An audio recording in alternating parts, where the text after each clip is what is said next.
Israeli forces have entered the Jenin refugee camp in the northern West Bank. This is known as a hotbed of Palestinian militants, and the Israeli army has frequently operated in this area in recent months.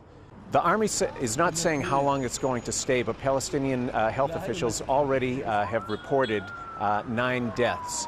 Israel says this is another operation aimed against Palestinian militants, but there may be other considerations at play.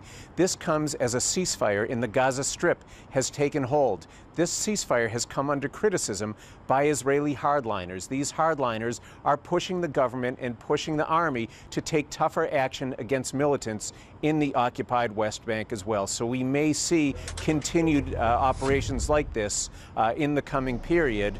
In the meantime, on the ground, Palestinians are reporting an increase in Israeli checkpoints and other security measures preventing and limiting movement across the territory.